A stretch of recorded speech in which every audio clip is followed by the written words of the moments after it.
So I'd like to welcome each one of you to KBN, Kingdom Business Network. This is a channel that comes to you to discuss business and business ideas. We bring a panel of experts who are well versed in the topics under discussion. And this is basically to help you grow your business. We are very concerned about how your business is faring, and especially at these hard economic times, we want to partner with you with giving you solutions, giving you ideas.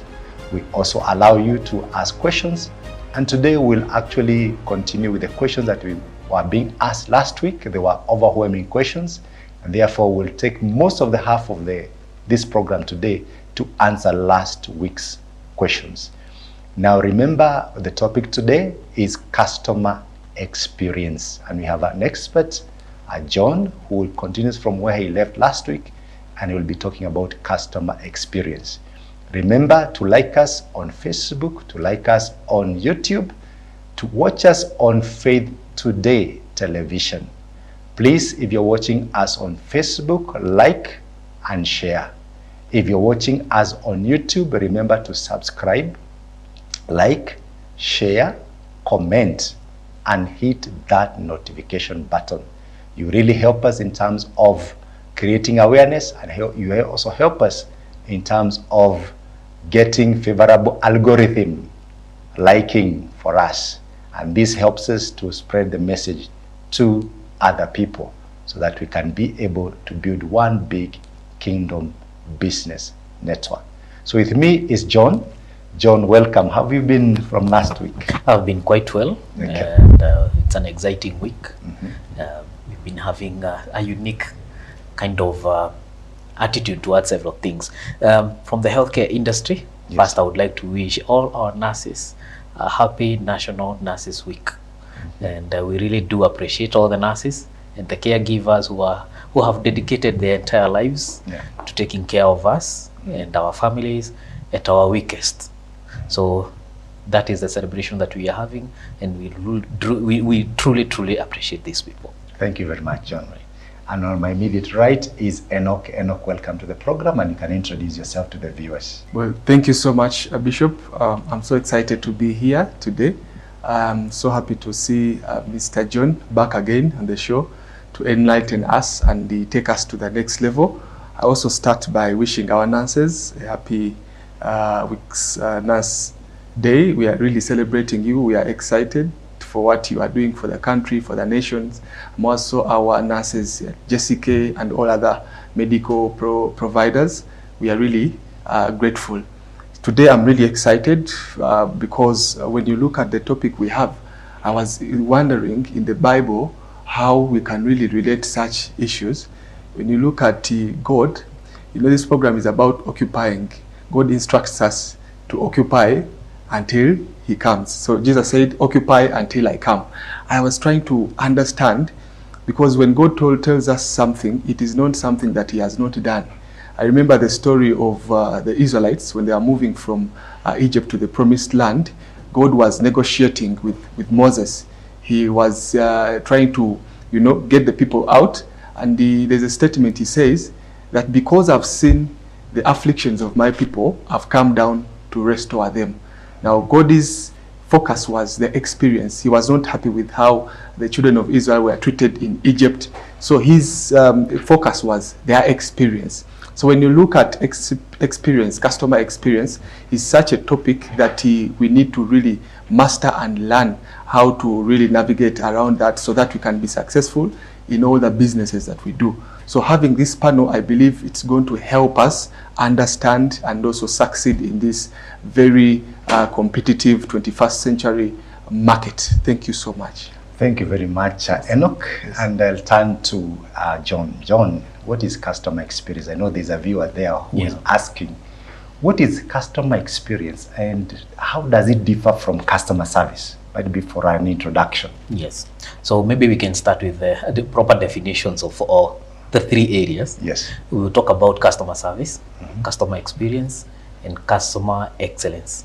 So customer service are all the activities that are meant to onboard the client into a service, onto a product. So it's the first journey, the preliminary of you learning about the product through the introduction, you getting on board with the product, and then you getting to enjoy the product. That's customer service. That's customer service. So you can use a service center. When you go to any of our service centers, be it a bank, a mobile service provider, any of their branches is meant to be a customer service center. That's why they actually refer to them as that. And then there is a customer experience. The customer experience is the journey now, the journey of you enjoying everything that you have been onboarded to. So the customer experience is the actual emotion. It's the, how will you say this? It's the journey that exudes emotions for you. It's how you have been dealt with. It's how your issues have been resolved. It's how your entire journey has been to the end of your maybe a subscription, or to you continuing to enjoy your product. All right. Customer excellence is now the achievement of the latter two. It's the customer service and the experience that has led to a satisfactory journey for the client, leading to excellence on your side as the provider. Okay. Yes. So when a customer, let's say, has an issue with a product, yes, or a service, and goes to a customer service center, yes, what do you categorize that as? Is it experience? Is it service, customer service? What is it? So myself, let's say I have a phone that has given me a lot of problems. I'll go to the customer service department because I'm looking for the solution. So the solution that I'll get is part of the customer experience. Okay. And then the solution being resolved in a very seamless, enjoyable manner is customer excellence on the side of the provider. Okay. Yes. So today we are talking about customer excellence, not customer service. So you want to dwell on customer excellence. That experience that you get when you go to a customer service center, yes, or visit a company, or any interaction that you have with a company, is it necessarily physical, or you want to handle even online experience with the customer? 90% of what people buy is not just the product. Okay. People buy experiences. People buy an experience of using a good phone. People buy the experience of using a good car. People buy the experience of living in a beautiful, comfortable home with no problems. Okay. So you as the provider, as a business owner, as an SME owner, you're not just selling products. You are looking to sell experiences to your clients. That's why customer service is at the center of everything that you sell, be it a product, be it a service, be it services that are too dynamic for them to be put in one portfolio. So whatever it is that you're doing, people are looking to buy a proper experience. So when I buy a phone, I am hopeful that this phone is going to resolve certain issues in my life. Seamless communication, easy access, and ease of use. So I'm not just buying a phone, I'm looking for a phone with certain specifications. The same will apply if I went to a medical center. I'm looking for an easy interaction with the customer service department, me getting registered very fast, and then going to the doctor who will listen, and then getting my solution handed to me in a very simple, understandable manner. Before you even charge me, I'm looking at all that. You're looking at all that. Yes. Let me ask you, before we go on too far, why is customer experience important for that small business out there, and how do they create it? Like I said, one of the most important aspects of your product being bought into, it's use of use. It's not just the ease of use. It's ability to satisfy the customer's need. So from where we stand, any product that you seek to open, for example, a butchery, why would people want to buy meat from you in any way? Yeah, there are probably other 6 butchers in the same street, and they are all looking to sell. How different is your service to your client? It's the way you address your client, the way you empathize with them, the way you reason with them, and the way you resolve their issues. It's not always on a daily basis that products will be returned to your shop, especially food products. People will be uncomfortable telling you certain things. Let's assume you had a batch of products that was going bad and you didn't even realize. Then you handed over to your clients. Not every client will come and tell you, but you observe a trend that this client used to come, over time they have stopped or they minimized their orders. So customer experience is also a feedback system that you tell you how your clients, how they feel about your products. That is the angle. And what is your take on this? Well, I agree with Mr. John, because I believe the way you treat your customer determines so much whether these people are going to come back to give you another business. We call that a repeat sale, or they will never come back. When I look at it, I also focus on how businesses handle crisis whenever a challenge happens. For example, remember in 2021, we had Facebook closed down for almost 6 hours. And we are wondering, is the world ending today? Most of us who are so attached to these gadgets, smartphones, who had businesses running online, we were worried, yeah? So people were not selling. So we are, as a marketer or someone in business, I want to know, how is this gentleman going to handle this crisis? He's losing money. You know, the statistics tell us he lost more than 6 billion, you know, US dollars in just those few hours. And then you are wondering, how is he going to manage that? Yeah. But when you look at it, he was so tranquil, he was so calm. He sends out a statement. In fact, he was apologizing. Some businesses, SMEs that are just growing, they will not want to take that direction because they have that ego, they want to maintain that high. But this gentleman calms down and he approaches the solution, you know. So people try out other social platforms, but when he gets back online, he settles the servers, he gets, us running, you know, people just get back, they connect back right again. And that message that he gave, the feedback he gave, it really helped people to understand that this is someone we can work with, we can rely on. So it is not about just you giving the service. It's the experience that people get. People buy into experience. So I really agree with my experience. Let's look at the role of a staff. You have a small business and you have employed 2 or 3 people. What is the role of this staff in creating positive customer experiences, and how do you go about getting them to do that? There is a saying, happy staff, happy customer. So you need to pay them more. Not necessarily, but there is an angle to it. One of the angles is engagement. You cannot sell a product that your people don't know. You cannot really engage in any service that your staff are not really sure of or not properly educated on. So one of the few things that we can mention is an example of how we started the show. It's in the International Nurses Week today, or this week rather. And one of the easiest ways that medical centers and other hospitals are actually engaging their clients is by even appreciating their owners. It is very easy for somebody to take care of you when they are taken care of. And taking care of someone doesn't always amount into amounts in the bank. Not always. It's very ideal, we all want it, but it's not the ideal situation. So how do you engage your staff? There are numerous ways of engaging your staff so that they know what culture you are breeding. So I'll mention the 3 C's of customer service. One is culture, the other one is communication, and the other one is what do you call it? Customer centeredness, or the centeredness towards the service that you are offering. So culture is everything that you do to engage your staff, your own. Culture is an internal program that is meant to grow, your activities, the way you are, the attitude of your organization towards its clients or its potential customers. So culture is bred through different kinds of activities. It's a HR role, it's a marketing role.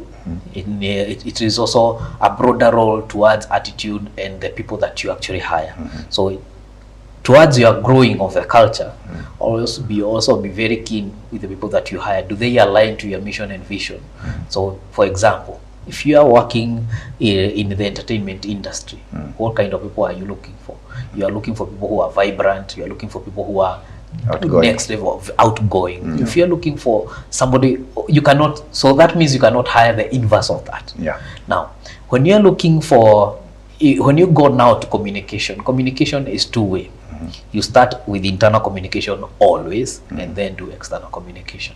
So if I'm engaging in a customer service engagement week or customer service week, I cannot tell my clients to come to my organization for customer service week when my clients don't know about it, or my internal staff don't know about it. So that communication is necessary, that you engage your clients, before you engage your own employees before you engage the client. And lastly, we mentioned about being customer centric. Customer centric attitude is a result of a good culture and good communication. A customer-centered attitude means that everything that you are doing revolves towards implementing excellence through a good experience for the client. So those are the 3 C's that I would think that are the most appropriate for a small SME or for an SME, a small business that is looking to improve its customer excellence. How can you, is there a way you can actually shape the attitudes of your staff to make them be more inclined towards giving solutions to customers and making a very pleasant experience? Because in the end of the day, are we saying that staff is quite important in terms of shaping that experience? Yes. Or is it other things apart from the people? And how do you shape those attitudes? One of the easiest way of shaping attitude is through training. Training is meant to improve skills. So if I go to a customer service desk, my expectation is that this person that I'm approaching has all the solutions. That's usually my assumption. I will not even look for an alternative. I will assume they are a technician. I will assume they are a scientist. They are, probably even a therapist to all the problems that I have encountered with a product or a service. They will settle me down. One of the easiest kinds of trainings that you can do for your staff is communication. Communication is everything with your client. If you are not communicating in the right direction, in the right manner, with the right attitude, that client is not going to take the message, no matter how simple it is. So first training that I think every organization should do, be it an SME, is a training on communication. How to relate with your clients first, verbally. Words are everything. After the words, it's the skills. Training on skills. You may be able to resolve a lot of the problems that you have with your clients by having the right skills regarding your product, your service. So if you are probably, I'll keep using the narrative of the butcher. The butcher knows every cut on the meat, From there on, he'll be able to, if you go there complaining that your meat was hard, he'll be able to tell you, you bought this cut. That's why it's a bit harder. So you should have looked for, an alternative way of cooking. How did you cook it? Those are some of the minor things that you can be able to, to de-escalate situations with your clients. It's as easy as that. It's the experience that will guide that. Yes. Enoch, have you ever had a very bad experience with an organization? And you don't have to name the organization. Yes. Yeah. And what was it? And you can even expand it to give us the common bad experiences people have that create very bad customer experience. Well, I think that is a wonderful question, because I believe that is something that defines why some service provider is better than the other. And how do you distinguish yourself as an SME? I have had a number of experiences, but I would want to use an example of one of the hotels, the restaurants we have in Uganda. For example, Cafe Javas, we normally go there for food. They have this quality food. They have these, smoothies. Their menu is excellent, state of the art. There is a day when one of the clients got an experience whereby I think it went viral, whereby he took a drink and there was something unhealthy. So it was very challenging for the company and for the organization at large, but the way they managed it, they handled it, that is what made them stand out and make the clients come back. Even here in Kenya, when you come, you see them, Cafe Java is established, they are really doing well, but it's because of that they learned how to, deal with the client, deal with crisis. And again, culture, Mr. John talked about the culture. The culture, I think, is very key. You look at McDonald's, they are standing out because I believe they don't just hire you because of your resume, you have an excellent kind of your accolades or whatever qualifications. I think they just go an extra mile because they have a pattern of doing things. They have a culture, Even I see some restaurants here in Africa, they have also bought into that culture. The way they welcome you when you get into the restaurant, the way they sit you down, the way they give you the service. It is more than just a service, but that experience. For example, you talked about a butchery. There could be 3 butcheries or even more in a line. I go to buy my meat. It is okay. I give you my money. You give me, yes, I want maybe a kilogram or maybe half, and I go. But there's this other service provider who doesn't just give me the meat. It's like, how did you find the previous meat? You know, now that is beyond service. It's an experience. How did you find it? You know, maybe this person, he could have got issues, you know, but he didn't have a way of expressing them. You know, but now he opens up. He tells you, by the way, this one was so hard. I don't know what happened. You know, then you can explain this and this happened. You know, I would want to go to that person who wants to hear my experience. You know, not every butchery will do that, but this one who is standing out, he wants to know more. You know, look at a hospital setting. Normally, as a medical personnel, we usually get people with funny experiences. The bad faces get to us. You know, someone is gloomy. So it is really hard for you to get into their lives and understand them if you are not trained to that rapport and everything. If you're not trained to get the information to crack them, you may fail it. Because if you begin by judging them, these people, you may not get that, you know, the nice feedback that can help them. So customer experience is very key, and communication, by far, I think it's what really makes you stand out. Because if you just approach a client based on your feelings, you know, based on how you started your day, because you could have a bad day, really bad day, and you project your feelings to this client, they are not aware. They really don't know what you went through. So if this client is not happy with how you have received them, you didn't receive this training as a service provider or staff, you are going, the boss is going to lose the money, you know, because the customer is lost, because the customer has not really received a good service. So, Doc, I believe that, like Mr. John said, after mastering the culture, communication, learn how to relate. I think that's why established companies also have, as someone who does PR, public relations. That is an office set aside, that in case there's something that is not up to standard, something that the public is detesting, there's someone who is qualified to communicate, to allay anxiety, to bring back the company back to standard. So I believe that is really... That is okay. Yes, yeah. Now let's come to John. John, maybe you can tell the viewer of a company, you don't have to mention the name, that gives exceptional customer experience. Yeah. Might be a well-known company, and exactly what do they do? Okay. Yeah. One of the things, I'll give narratives. Yeah. There is the old system of doing things where, let's talk of the banking sector. Initially, when the banks were, you know, in the late and mid-90s, banks used to operate non-digitally. You know, you have a booklet, withdrawals, debits, credits, and such. So the booklets would be filled by a guy behind the counter, and this guy would be very far from you because of the narrative or the banking sector. So now that narrative has changed. There is an interactive banking sector. We can even begin with that. If you walk into any bank that is reasonably equipped, you have a customer experience desk. So that they will be able to understand what exactly is your need. So customer experience begins, you know, from it is at the forefront of your journey. Before you even interact with the next person, before you go to your relationship manager, there is a customer service desk. The customer service desk now understands your need the best. They allocate you a ticket with the right person to resolve your issue. And that is part of excellence for them.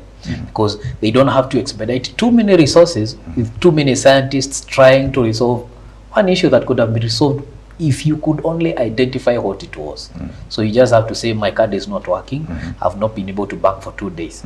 And then the exact person who deals with cards will show up. So you're given a ticket to run in a particular counter that deals with that. Exactly. Not any other counter with everybody. Then you reach a counter, then you're told, oh, it's not here, go to that other the other counter. So customer excellence, or the customer experience journey starts with customer, you know, the addressing of the customer. So it's the communication that I talked about. You communicate with your clients. So set up a desk that communicates. That's the first thing. The other issue, or the other example of excellence that you can look at, is feedback collection. If you walk into any reasonable hospital, let me just start with that. The healthcare industry in Kenya has changed. We will say, if you walk, the journey to healing begins with an interaction. If you walk into any good facility, the first thing they will do is have a desk at the forefront. And nowadays, it's no longer, sorry to say this, it's no longer the old nursing regime where the nurse would simply, or you get registered somewhere and the nurse queues you up and then calls you by your disease. You know, watu wa malaria on this side, watu wa, you know, typhoid on this side. You know, that ended. Nowadays, this is why the healthcare industry is changing too fast. It's changing very well. The address now comes, it's personalized. So personalized kind of care for your customer is the first thing that you have to ensure. After communicating with them, personalize the solution that you have for them. That's why nurses nowadays, or the customer experience department in hospitals, they have a register and they'll call you by name, not by your issue. They'll call you by your first name and another prefix to it, Mr. John, you know, doctor. They address you in the right manner and send you to the right doctor. So you have already indicated somewhere. There is another influence towards that. Technology has also changed the way we do things. You can now book for services online. So by the time you get to the service provider, the customer service desk, they are already aware that you're coming. And this is your issue. They don't even have to ask you. That is a different way of communication. They are simply simplifying your need and how you communicate it. So those are some of the examples that you can use of great, or you know, great experiences through the customer service departments. Okay. What is the role of technology in ensuring a great customer experience? Fantastic. Well, I was hoping we would get there first. One of the things that I'm observing is the change in communication, like we said. Nowadays, I don't have to walk to a bank to ask questions. I'll simply call. So that is technology. I can simply call. I can do a text. I can do. Now we can get advanced with their chatbots. You know, a chatbot can be able to identify all your. We can mention Zuri by Safaricom. You know, she is able to address all your issues in a conversational manner. You know, what is your issue? You start with your name, address your issues, and then she is resolving them as you go. By the time your issue is not resolved, she already have determined that you are supposed to be sent to somebody live. Then you can have a conversation in that manner. So the way we escalate our issues has been simplified through communication devices, phones, and all the platforms that apply, digital platforms. So websites are very interactive. There are online chatbots on the websites that you can interact with. There are offline ones. Then there is AI, the integration of AI with websites, and all the links that are applying to your, you know, to your platforms. So AI works by being able to preempt your kind of problem. So they already know that your Samsung phone or whichever platform you're on likely has an overheat problem that will rise afterwards. So they will be able to advise you consecutively. Your system will be able to determine your user or your use of the technologies to keep updating you that this is likely to happen if you do this. The same will apply to you. Something as simple as a TV in your house. Now it's interactive with you because they have AI platforms on their end that are able to preempt problems. The other most simple way of excellence in technology, customer excellence in technology, or creating a very good experience is the user interaction. A user interaction now is creating interfaces where you're able to collect feedback and customers, you can also give feedback to your customers as they go. I'll go back to the healthcare industry. On the end of your journey, and not this, actually this applies to most industries, be it healthcare, you know, banking, education. You know, most industries now are changing the way they collect feedback. At the end of your journey, you have started your journey very well. They will ask you, could we ask you a few questions through a platform? You probably receive that as a text or a link on your phone, and then you can give your experience there. The person who served you more than likely doesn't know that is happening live at that point. And if they know, they have no influence over that. So there is crisp communication between you and your customer. So by collecting this data, you're able to make live decisions that, you know, at this point, the most clients will choose to take this direction. All right. At this point, most clients feel unsatisfied because there is a waiting period. You know, so with that, live decisions are happening in the organization. You're able to resolve things because you can be able to tell, of all the clients we saw today, 60% were unhappy because this existed.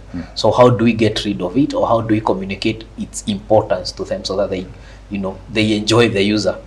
So it's a way of creating a very customer-friendly journey and getting excellence at the end of the journey. So you're actually able to rate the customer's feelings or satisfaction at that point before they even leave your premise. Very true. So you don't have to wait until might be a week you're sending a survey and all that. No.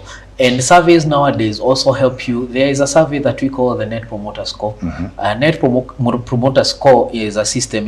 You can make it into an app. You can have it as a form. It's simply a system that helps you rate your customers' feelings, right? So you can have it in options of 1 to 10, and then you're doing your averages to know these customers are now promoters. These ones are, detractors. And these ones are simply nonchalant. They don't want to give any kind of feedback, or they have no feelings about it. So the promoters will be able to tell you, if I get 90% promoter score, that means the likelihood of the 90 sending me another client is also high. So have a system that is collecting feedback in a very simplified and engaging manner for your client. And then that survey, be it a survey that you're calling it, or a system, will help you make life decisions, and you'll be able to gauge whether your business will even grow through referrals, or people are still halfway with your, with your journey. They are nonchalant, they are unhappy. It will give you a myriad of different outputs. Yeah. Now, before we take our break, you talked about the Net Promoter Scores, where you rate people. Rate you 1 to 10, yes. 10 being the highest, 9 being the promoters, people who can speak positively about you, and even might be bring more customers and all that. Yeah. What do you do with the people who rate you very poorly, let's say 5? And you want them to have a positive customer experience? One of the easiest way is communication. Most of the platforms that are doing Net Promoter Scoring, you should have a way of knowing who exactly gave you a poor rating, and what was their issue right there and then. Live addressing of issues is the most recommended way. So if a customer has already come to you and they are live, before they leave, they are already feeling dissatisfied, why not call them aside? If it is an approachable situation, it should be ideally addressed at that very moment, such that no customer goes within, leaves with a negative comment that has not been addressed. And addressing doesn't mean that it's going to be resolved. Just make sure that they notice that that they are unhappy, right? So then communication will follow, and it will be consistent after that. Consistent communication. After consistent communication, offer solutions and compromises. And apologizing is one of the compromises that organizations should always have at hand. Apologizing does not always attract a lawsuit. It doesn't attract negative repercussions. It's just a way of showing you that there is a human face that understands. People are looking for a human touch in their services. It's easy for you to have a customer service department that is outposted in India, wherever. You can outsource, you can have people on phone, but the human touch makes all the difference. And the human touch can be a call, can be a physical interaction, can be a compensation of kind, it can be an apology. That is the direction that should take the 5 and detractors. Wonderful. My dear viewer, we are going to take a very short break, and when we come back, we are going to continue with John, and we are going to take a lot of the questions that we received last time. There were quite a lot, and we'll spend the second session of this program answering the questions that you send us. God bless you.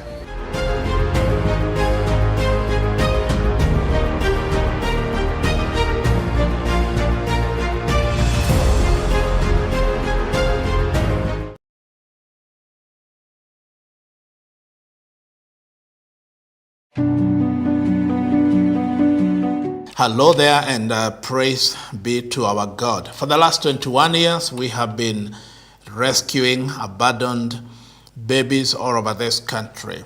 And by God's help, we have been able to rescue now close to 1,000 babies in this country.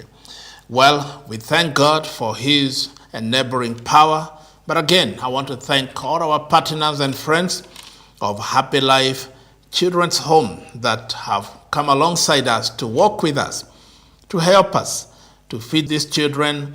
Right now we have 61 babies, we have toddlers, we have some in school, we have some in primary school, in high school, school fees, vocational training, and it's not easy, but I want to ask, you can partner with us, you can help one of these children. You can be a monthly partner of any amount, whether you are a student, whether you are working, you are a parent, young people. I want to call upon each one of us. We can do something.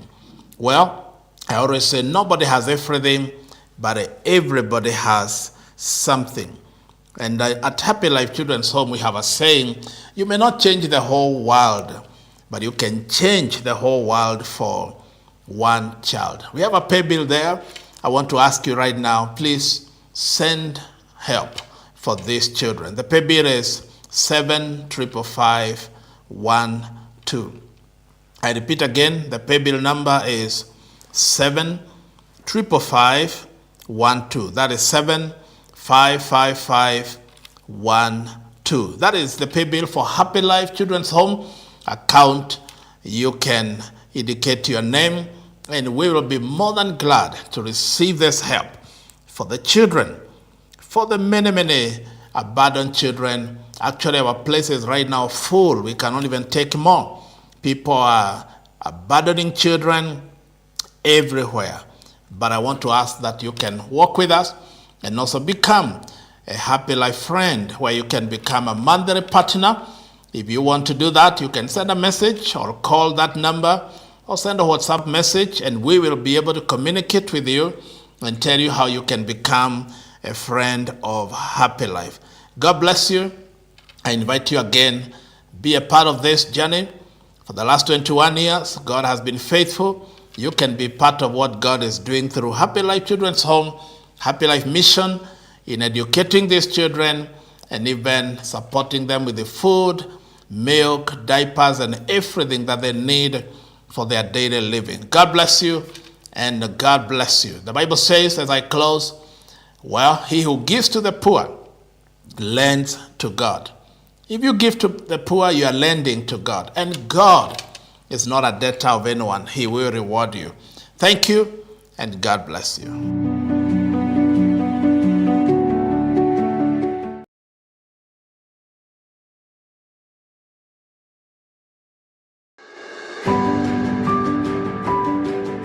By the time they realized things were not okay, that's when they came, and actually I signed for myself to be taken to the theater, even though I was with my husband. It was that bad. Precious got stuck. Wow. Yeah. In like the birth canal. The birth canal. She have ever plucked a tooth. Yeah. That thing of something had really been plucked. That's what I felt when Precious was. Immediately she was removed, I was shown her. And I'm telling you the thing that I saw already, because she had stuck. Her forehead was protruding. I remember the first time I saw her, I cried because she was just there lying in the incubator, looking at one place. That meant that she was not seeing. She didn't have. She had lost the vision. And her body was actually almost lifeless.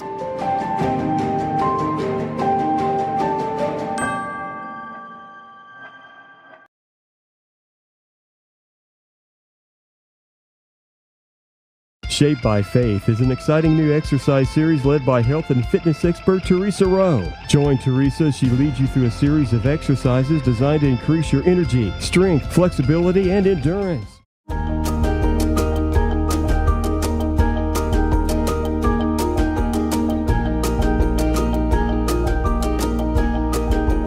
Out of my belly shall flow rivers of living water. Kadosh, Kadosh, Kadosh, Kadosh, Kadosh, Kadosh, Kadosh, Kadosh, Kadosh, Kadosh. Looks like a toothbrush. I love letter F, be it big or small. F is very happy. Ah, good. A little harder. Friends! The animal agent team needs you!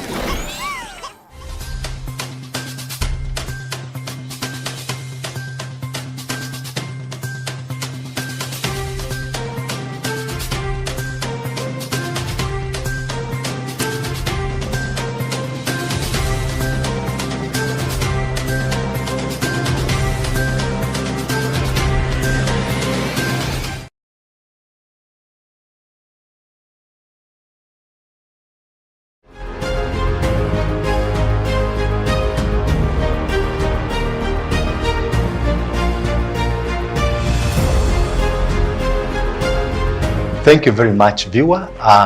We want to continue from where we left, and this particular session we're going to take a lot of the questions that you've been sending to us, and we're very, very grateful for the interaction and your continued viewership of this program.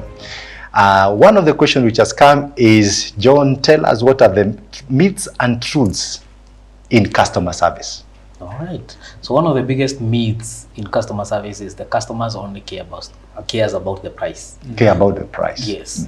Customers nowadays really don't just care about the price. It's a big factor, but it's not the only thing. That's why you observe that there is the advent of new markets that are, we can call them premium markets. Premium markets are people who have been able to resolve certain problems and add a premium to it. So it's not only about the price. People will pay more for a product that is more satisfactory of their needs. Yes. They will pay more for a service that seeks or approaches their, their problem from a unique perspective. So that is one of the myths. So don't put too much emphasis on giving discounts. Actually, let's now get to the next myth. The next myth is that discounts resolve client problems. They don't always. Clients, you give a discount to somebody and still they'll never come back. So people's loyalty can no longer be bought the way it used to be bought. So if you want customer loyalty, be very proactive. Now, the last myth that we will address today is the customers is always right. The customer may not always be right, but the customer is king. That is the attitude that you carry on, with your customer service activities. So customer being king doesn't mean that the king is always right, but the king has advisors. So approach it from that perspective. If the customer is not right, but you already know that they are not right, you already established that, but they still came back to you nonetheless. They are there. They are there with their issue. They already chose you first, despite their being wrong. So what do? Approach the situation with empathy and reason. Right? And reason is not always communicated. You don't have to tell the client, oh, you are wrong. This is not what we do here.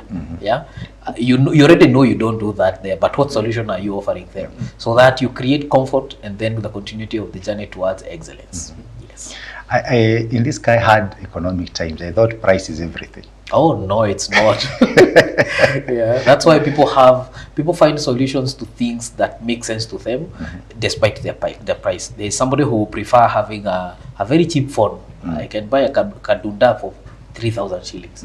It's the excellence of the Kadunda that I'm looking at that very moment.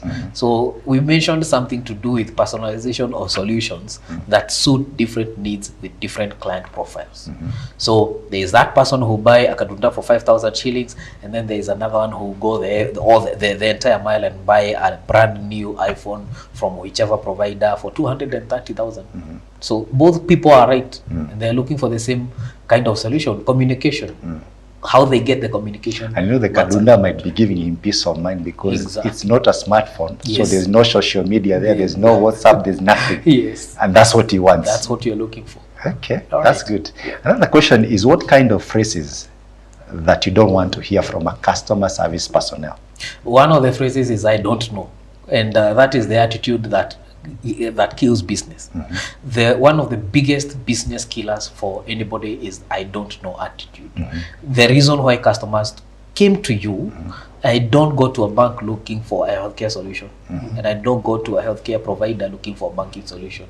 We are reasonable as such as human beings, but that reason carries forward in an ignorant manner when I go to a healthcare provider and I'm not able to express exactly what is ailing me. Expect that with clients. So the moment the client walks in, it's you to take the prerogative of now looking for solutions for them related to the issue that brought them to you, if they relate to your industry. And that is the attitude that I would say works best. Have an initiative attitude. I'll take initiative of this and I'll resolve it. The other word that customers don't really want to hear is it's not company policy. People don't care about policies in your organization. People don't care about how you address issues. They just want issues addressed. And like I say, empathy works with everything. So if you observe nowadays, even supermarkets are very accommodating nowadays. We have options. I can sit at home and still order with a smartphone. So why would I want to walk into a supermarket? So them getting you as a client walking in is also a privilege. So the don't care attitude that used to exist a few eras ago is now changing slowly.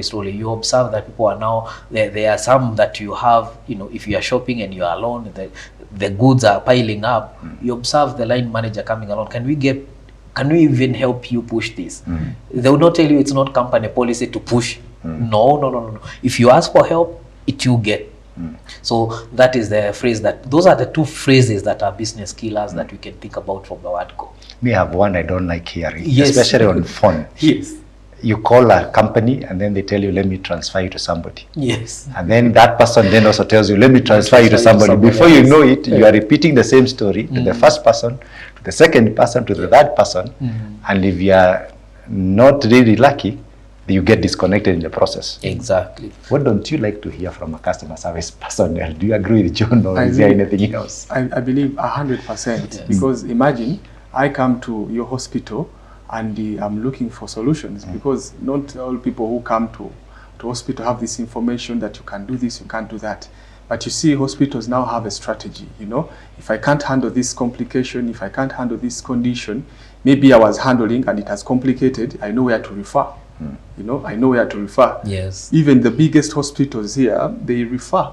If they can't handle, someone has died, there's a mortuary, True. It happens. So what really happens is that you need to find a solution for everything. There has to be a solution, and you have to look ahead of time. Yeah. You must have an oversight. If this happens, what do we do? If this happens, so it all goes back to defining the buyer persona, the kind of customer that you are having, what could go wrong. You anticipate the problems and then know what to do. Because I don't want to, call you or come for services from you and you really don't have solutions. Because just know, if you do that the first time, the second time, then you have lost me. Yes. Yet remember, if I get the best services, I also have the potential to refer myriads of customers to really boost your SME. Wonderful. Another question, John, is tell us more about mobile phone marketing. Well, mobile phones have become a very basic tool in our home. It's a necessity at this point. They are basic livelihoods that rely on mobile phones. Leverage on everything to do with a mobile phone. Leverage on calls, leverage on communication using mobile phones. A mobile phone is a platform by itself, other than the tools that it's going to provide you. So as an SME, how do you leverage on a mobile phone as a marketing tool? One is, like I mentioned, communication as a tool. Communication, use it for communication with your clients, use it to collect feedback, use it to ensure that the client experience is wholesome. Then there are things as simple as SMSs. SMSs can be used to communicate with clients, so you leverage on that a lot. Now we can get to things like digital marketing using the phone. Every digital platform is on your mobile phone accessible. Your website is now web enabled, your phone is web enabled, and it has a website capability. How do you manage all of that? One of the things you have to remember also, it's also a nuisance, as we use it as a mobile as a marketing tool. So be very keen on how you address your clients through calls, through SMSs, on social media when you're using your mobile phone. One of the other ways is also ensuring that it serves you right as a tool. Remember that a mobile phone has all the small gadgets that we used to have. It is basically a working office. It has a calendar, it has a camera, it organizes your life basically. So when you are doing that, remember, you can use it to develop content. We discussed content in our last meeting. So content that is being generated from the mobile phones is also very good, because it's live, it's interactive, you can be able to share it at an instant. So mobile devices provide an instant communication and marketing tool before you even get to the others. Okay. Yes. Mwangi is talking to us and asking a question. Thank you, Mwangi, for the message. He says, I don't understand how digital marketing can be used for SMEs. I am a butcher who does home delivery for meat and meat products. So Mwangi doesn't understand how digital marketing can be used for SME, and he's a butcher Yes. doing deliveries. How do you help him? I'll help him with a step by step. Let's first of all address the fact that it's a butcher. So butchers do. It's an SME which deals in food production. That's basically the summary of the business. One of the things he has to remember: every business is a brand. So start by branding yourself, knowing Mwangi Butchery. Mwangi Butchery or Mwangi Butcher is a brand. Those two can be used interchangeably. Then use digital media to spread your brand. So that is the first stage. Create platforms. Create yourself a Facebook page, create yourself an Instagram page, and then from there you can develop content. So we have already branded, we have already created content. So we have already established that you need accounts for that. So get somebody to create for you good accounts, then get somebody to do a very nice image for you representing your brand.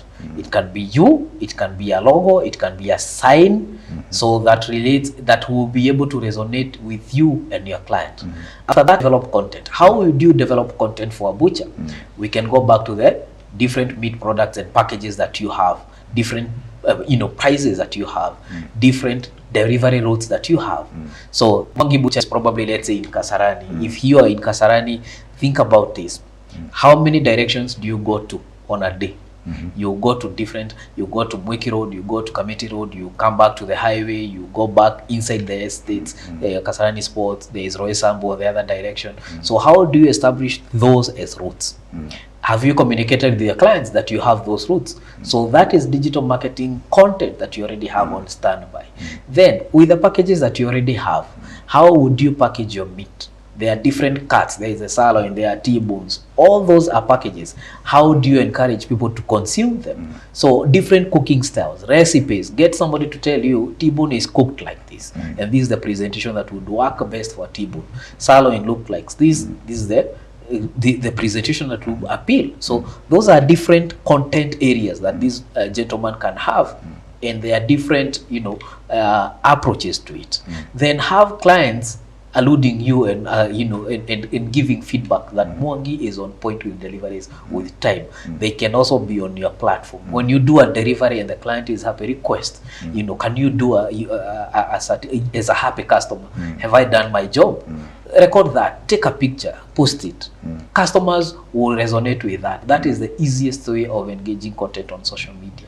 And I think those are some of the strategies that Mwangi can use to develop his content. I think to Mwangi, I can tell him that I normally like watching the YouTube shorts. Yes. Those are the short clips. Yes. And the ones I like most are the ones with very juicy meat. Yes. Being cut. Let's say it's a sirloin and Yes. it's a steak and it's being cut and it's very juicy, a bit of fat and all that. I feel like going to the butcher immediately. So if he can associate himself with that, Yes. in terms of content, because again, you don't want to put content of a cow in the program. You want to associate your product with the end. With the person is good experience after consuming your product. Yes. Because sometimes people do not understand how to create content. Yeah. They are putting the wrong content as opposed to putting the right content. Yeah. If you put a cow there, surely people are not going to buy before processing. They are not going to buy because it's not exciting sadness. In fact, some will even start sympathizing with the cow. They make you want to kill the cow. But when you put very juicy meat, well cooked, well roasted, and people, just ripping the ribs and, tearing them up, you create consumption desire. So Mwangi, please think about how you can create some content All right. along those lines. Now, somebody is asking, there's actually two questions here. One from Giuliani. Giuliani is saying, how do you measure growth of small businesses? I have a boutique, Giuliani says, and I think it's not growing. At the same time, I want to join with another question here, which says, how long do you need to market before you see real returns? Okay. Those are basically the same question. Yeah. There is a return on investment. And like I said in the last program, remember, marketing is a factor of production. With that, you'll be able to accommodate its cost and spread it. Marketing returns, for you to enjoy returns, you need to first of all gauge the areas of revenue that you're marketing. You cannot market what you don't know. So one, your products. There is the product that you began with, and then the evolution of its journey towards sales. One of the things is factor in costs that are associated with that business, so that you can be able to get the output and know what your return on investment was. Now, one of the areas that you have to streamline is your revenue lines. All right, the revenue lines that you have probably will be multiple. If this is a boutique, boutiques make sales through clothes, the sale of clothes. Now, that's my assumption. What lines of clothes are you selling? There is gents, the ladies, kids. Then from there, you'll be able to say, we are selling suits, we are selling khaki pants, we are selling shirts. Have categories of each of your product lines, and then from there on, start measuring the volumes in sales. Volumes in sales, you'll be able now to address the issue of this was the buying price, this is the selling price, this is where the new is, and this is the profit we cut out of it. All right. Without that, you never experience the growth that you are looking for. So have a very good accounting system. So that is basically it. Accounting system is going to help this lady get there. So it can be as simplified as a book, it can get as advanced as a mobile phone application that helps her get all the details of her business in order. Manage your costs. When you're not managing your cost, means that there are expenditures that are happening without your knowledge, or that are really basic, unnecessary. You knock them off, and then that way you'll be able to observe your growth, the growth of your business. The other question, again, with marketing, like we said, it being a cost of production, from my perspective, means that you also have to observe how it's influencing your growth of your business. The easiest way of knowing how marketing is influencing your business is marketing surveys. So if you're not doing surveys, you have set up a billboard. Do your clients know that you have a billboard? Yes, they have seen it. How do you know they saw it, and that's how they ended up in your do customer service? Do get that feedback from the customers. So it's very important for you to have an end where the customer is telling you that I saw your business along Thika Road, I saw a billboard somewhere. So they can be able to say that. If it's on social media, are you engaging the customers for them to see your content? It's also a marketing tool. When they see your content, they'll be able to engage you, they'll give you feedback, they'll leave you likes, they'll give you stars. So all those are engagement platforms that show you that there is a return on your investment in marketing. It's multi-platform. There are very different avenues of collecting feedback, how clients get to know your marketing activities are working. Now, you've talked about survey, and there's a question here. Good morning, Doctor. How do survey work for SMEs? We'll go back to social media. One of the biggest survey collectors is social media. You can simply do a Google form or a Google sheet that has a number of questions that link to the survey, to the kind of data that you are seeking. So these questions are the summary of your survey. They will be giving you statistical data, they will give you numbers, they will give you words that are relevant, so that you can be able to now make your decision based on the calculations that you do. Now, the other easiest way of you collecting surveys or doing a survey is actually customer feedback. And this is both internal customers and external customers. Internal customers being your employees and staff and your suppliers, everyone that you are relating to first and before you sell your product or service. So these people can be able to give you straight up feedback and tell you, I don't like the way you delay my check. So how many of your suppliers know that you delay checks? 90% of them, have they given you feedback? Probably yes or no. What are you doing with that feedback? So if you already know that you have 100 suppliers and 90 are telling you are paying, your turnaround time for checks is too bad, what have you done about it? So that is a way of interpreting surveys. You can ask them, you can have them, you can have somebody appraise that process and tell you. Can basically then create from what I'm hearing from you, create a questionnaire. Yes. And you ask your customers to answer. Exactly. And you get the feedback. Exactly. So you can use multi-platforms. If it's an internal survey, external survey, if you're looking at a certain department, let's say I'm talking about purchasing, look at it from that perspective. If it's business development, how many of your business development officers are giving you feedback, customer service, or even competitor analysis? A competitor analysis can be done by one of your staff. Tell them, walk out, I want you from this street to the end, calculate how many businesses do the same thing that we do, sell the same product that we are selling, and what are their costs? What kind of spaces do they have? If you are not doing that, you are losing out on key aspects. Yes. Wonderful. There's somebody asking you, how do you deal with unhealthy competition that lead to enmity and conflict? One of the things I'll say is be unique in your own field. You have already done your survey.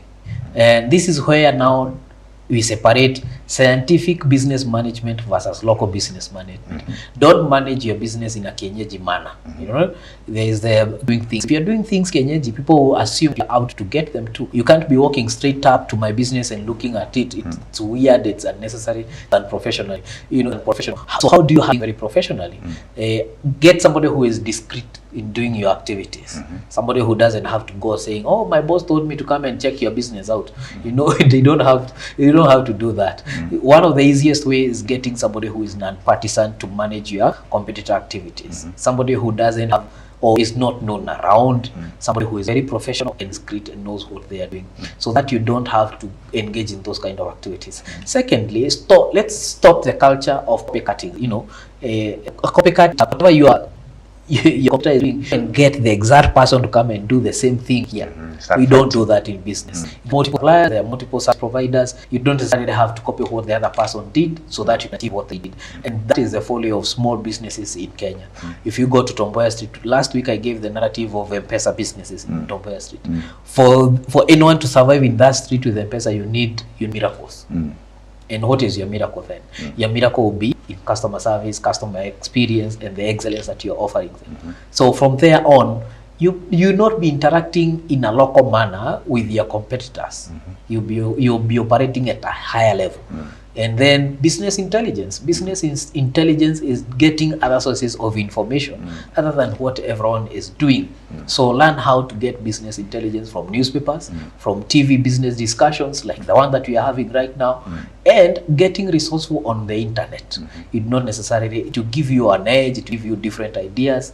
And of course, lastly, be very innovative with your business. You don't necessarily have to do what everyone else is doing. Come up with ideas that engage your customers. Yes. This is from Joy. Joy is asking, what are the easiest and best SMEs to start for best profits?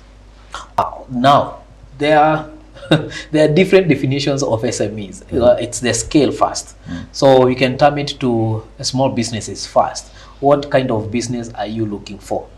There is always a saying, if you want to become a billionaire, do social enterprises.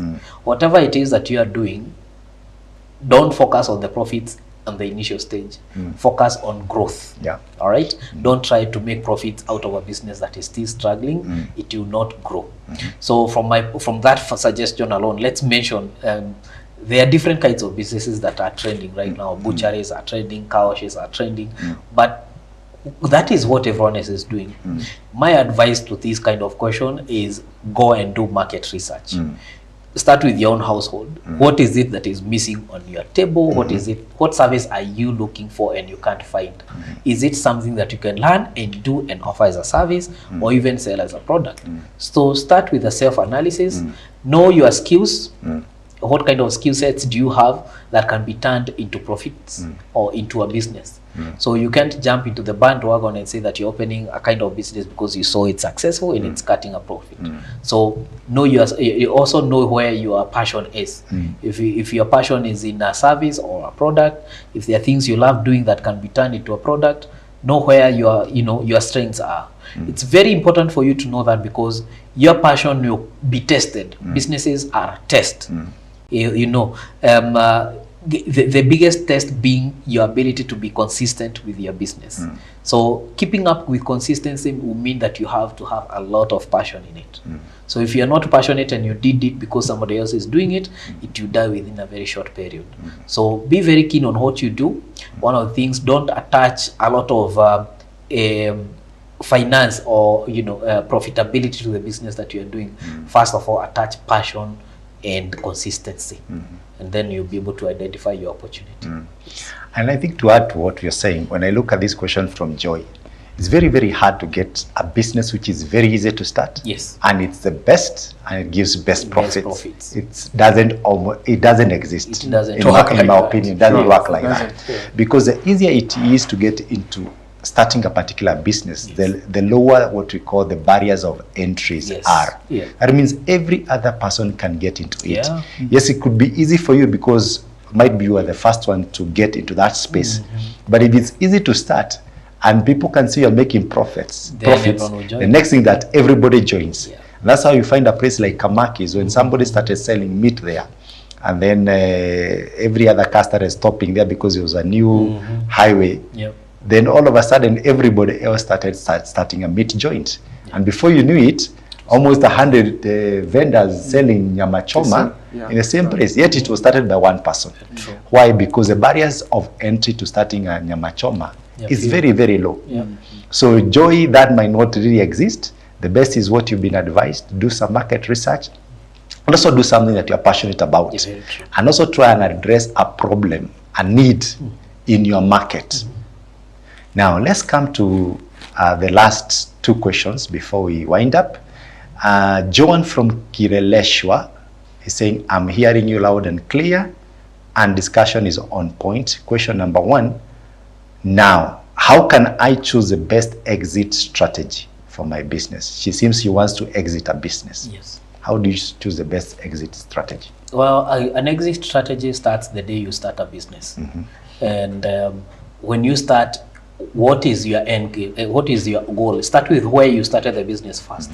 Was it to satisfy a need that already was in the market, or was it an enterprise that was fulfilling for you? So with those two decisions, you now go to the next stage. The next stage is who have been your customers. Your customers have been with you. They are probably becoming members of your family. They became friends, very long-term friends. So how do you leave them? So clients, we always have, we have emotions attached to certain businesses because they satisfied us in a way that was not existing before. So how do you leave me after I've been your client for 5 years? You can't just wake up and tell, like, my Baba can't wake up and close. That's an agreement you already have with him. You can't just wake up and say, from tomorrow I'm no longer a Baba. How? We've been with you for 5 years. So that is the same sentiment that is probably attached to this business by her clients. So start with knowing who customers have been and where you are going to take them after that. So now that's stage 3, which is now customer living. Where do you kind of a process of, I've been providing this service product. You can now access it in these other platforms. Provide options for your clients. So options for your clients means that they will slowly turn over to the other product. So you have the comfort of now saying, I'm winding up this stock, take it, I'm leaving out. And then know your re-entry strategy if you choose to go back. Are they going to be accessible to you, or will they have moved on permanently that your product will no longer appeal to them? Those are repercussions. The repercussion that you come with the closing of the business, the meaning that you may not choose to go back into it, or you may choose to go back to it. So know whether you want those two decisions to correlate and whether the clients will be available when you're done. Yes. And I think you can also have an option of selling your shares in the business or selling the business to somebody else who's interested. Yes. Or merging it with somebody else. Yes. And then you take a silent share in the business. Yeah. So you're not really that active. You're just basically a partner, a silent partner. And those are things that you can consider, which then leads us to the next question that Joanne has from Kireleshwa. And she's asking, and what are the most effective ways I can acquire or merge with other businesses for my business to expand? Okay. One of the most effective way is looking at it from a profitability angle and from a brand. So look at it from profitability, brand, and common goal. So common goal means it should actually be the priority. Common goals means that whatever it is that you are doing in your business, whatever your profile is or your portfolio, can easily be accommodated in another business, or the other business is actually merging or at least meeting it halfway.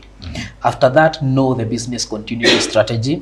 Business continuity strategy will mean that you have already done your company profile properly and you have strategized such that even the staff, your products, will be able to move on with business after merging. And third, look at the brand. Are the two brands going to merge, or are you coming now as a new brand that is already merged? So those are some of the considerations that you can put in place in a very summarized manner, basically. Yes. Thank you very much, John, for that wonderful engagement. And dear viewer, you've watched us this far. Thank you very much for your time. Please make sure if you're watching us on YouTube, please like, share, comment, subscribe, and we'll really be glad because the algorithm will push us forward to reach many more people like you and to engage. We want to build a very big community of Kingdom Business Network, whereby at some point we'll be able to all network and help one another in a kingdom godly way. Now, parting shots from Enoch to the viewer. Okay, thank you so much, Doc. Thank you so much, Mr. John. You have really shared valuable information, and I believe this year of breaking barriers, no business should stay on the ground. You have to take off. And where I come from, we have a saying that goes, atega kwasa teyeganya kulambula. It simply means if the hunters go to set traps, they always go and check on their trap. Yes, they know they always catch, but they do not take it for granted. They do not just, they don't just set a trap and let it go. They'll have to find out, to check on their trap, So it is important for people who are in business to always check out on your clients, get that feedback. Customer experience is everything. What is really going to help you stand out in this, this highly competitive market of the 21st century is when you give the best service. Your customer experience is going to sell you, it's going to take you far. And I believe this year of breaking all barriers, it's going to be your year of massive results and great achievements. I also end with a quote from Steve Jobs, one of the mentors I follow. He made a statement and said that if you want to succeed or excel in any business, find out the customer experience. Before you even get on board, before you start, before you advance, find out the customer experience, what it would look like, then work backwards. It is going to help you succeed. So thank you so much. May God bless you and have a great day. I like what you've said. Yes. When you set traps, keep on checking them. And I think you need to check so that you can catch the animal when it's still fresh. You don't want to come there when it's rotten. Absolutely. After a week. The hyena might even take it. Might even take it, exactly. John, parting shots. All right, my parting shot today is a reminder, actually, that from Luton Hospital, we'll be offering a lot of surgical operations this month for free. So please get in touch. We will be sharing our contacts on our platforms so that you can come and experience a different way of approaching medical services. So once again, thank you very much, John, and thank you very much, Enoch, for this engaging discussion on customer experience. I believe my viewer has really benefited in terms of how he can create positive customer experience. And this is what will make customers keep on coming back to you. When you create a frictionless interaction with your customer all across the touch points that the customer is going to have when interacting with you or your service or your products, it's very important whether it is online, whether it is on the store or wherever. Every interaction a customer has to have with your business needs to be frictionless. And that way you'll be able to create a positive customer experience that will keep customers coming back and profits coming in. With that, may God bless you very much. God bless you until next time.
All of us want to succeed. Nobody here wants to fail. I have no doubt you have a deep-seated desire how to succeed, but you wonder how. There are principles in this book. I call them keys. There are 7 of them that I have elaborated, that I have discussed in this book, and I have no doubt when you read this book, well, you will succeed. 7 keys to success. I have no doubt when you read this book, you will succeed. Failure is not your place to be. You can be successful by reading 7 keys to success. Call that number, and we will rescue and send you a copy of this book. God bless you and see you soon.